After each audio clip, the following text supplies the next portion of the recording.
Son dernier meeting a rassemblé plus de 50 000 fidèles.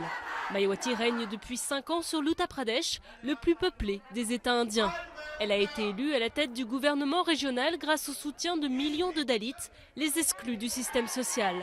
C'est une intouchable comme eux, la première à accéder à un poste avec autant de responsabilités.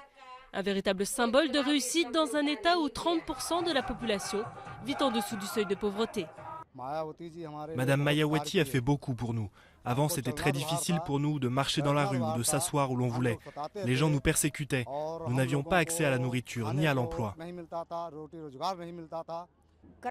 Je la soutiendrai parce que nous sommes toutes les deux de la caste chamar. Peu importe qu'elle fasse quelque chose pour moi ou non. Si elle ne me donne rien, au moins, elle fera quelque chose pour quelqu'un d'autre. Une popularité grâce à laquelle Mayawati compte bien remporter les élections régionales qui se déroulent ce mercredi. Avec ses 200 millions d'habitants, l'Uttar Pradesh constitue un enjeu crucial.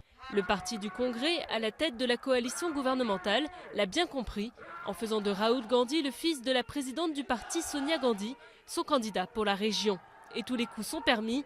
Le secrétaire général du parti s'en est pris à Mayawati, l'accusant de corruption. Ce qui se passe ici, c'est que les ministres volent. L'argent ne manque pas. Chaque année, nous envoyons des millions de roupies, mais cela ne vous revient jamais. À 2 ans des échéances nationales, ces élections sont un véritable test pour Rahul Gandhi, pressenti depuis longtemps pour devenir le futur Premier ministre du pays. Rahul a tout misé sur l'Uttar Pradesh, car il sait que si vous voulez réussir aux élections nationales, il faut gagner l'Uttar Pradesh. Cela fait 22 ans que le parti du Congrès n'a pas obtenu de siège en Uttar Pradesh. Ce sont les électeurs musulmans indécis qui pourraient faire la différence. Ils jouent un rôle important, car dans beaucoup de circonscriptions, ils sont plus de 30 à 40%. À quelques jours du vote, l'issue de ces élections reste donc incertaine. Les résultats ne seront connus qu'au début du mois de mars.